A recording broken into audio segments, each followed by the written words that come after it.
નમસ્કાર ખેડૂત મિત્રો, આજે તારીખ 19 ફેબ્રુઆરી 2026 ને આજે આપણે કપાસના તમામ માર્કેટ યાર્ડના તાજા બજાર ભાવ જાણીશું। જેમાં મિત્રો આજે ઘણા બધા માર્કેટ યાર્ડમાં સામાન્ય ઘટાડો કપાસની બજારમાં જોવા મળી રહ્યો છે। 2-4 માર્કેટ યાર્ડમાં 1600 આસપાસ બજાર જોવા મળી રહી છે, બાકી 1500 થી 1580 રૂપિયા વચ્ચે કપાસની બજાર જોવા મળી રહી છે। કપાસની બજારમાં હવે કોઈ તેજી થવાની આશા રાખવી નહીં,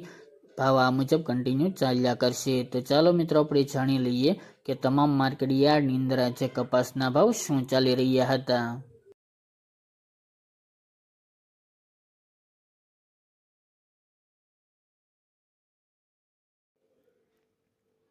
ખેડૂત મિત્રો, આજે આપણે કપાસના ભાવ જોઈએ તો ધારી 1155 થી 1451 રૂપિયા, ખાંભા 1276 થી 1581 રૂપિયા, ધંધુકા 1215 થી 1547 રૂપિયા, મોરબી 1350 થી 1570 રૂપિયા, રાજકોટ 1380 થી 1586 રૂપિયા, હળવદ 1100 થી 1596 રૂપિયા, થ્રોલ 1180 થી 1530 રૂપિયા, વિરમગામ 1100 થી 1495 રૂપિયા, બોટાદ 1350 થી 1615 રૂપિયા, કાલાવડ 1100 થી 1600 રૂપિયા,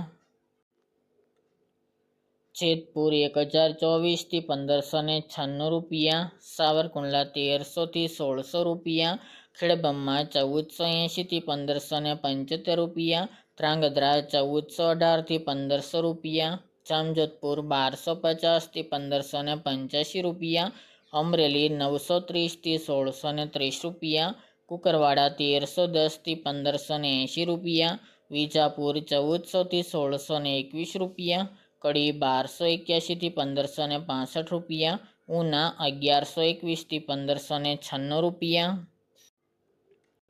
વિસનગર 1250 થી 1624 રૂપિયા, બાબરા 1410 થી 1620 રૂપિયા, હિંમતનગર 1489 થી 1575 રૂપિયા, વાંકાનેર 1200 થી 1550 રૂપિયા, ટીટોઈ 1350 થી 1523 રૂપિયા, વડાલી 1350 થી 1631 રૂપિયા, જામનગર 1000 થી 1555 રૂપિયા, અંજાર 1400 થી 1500 રૂપિયા, થરા 1045 થી 1550 રૂપિયા અને જસદણ 1300 થી 1580 રૂપિયા।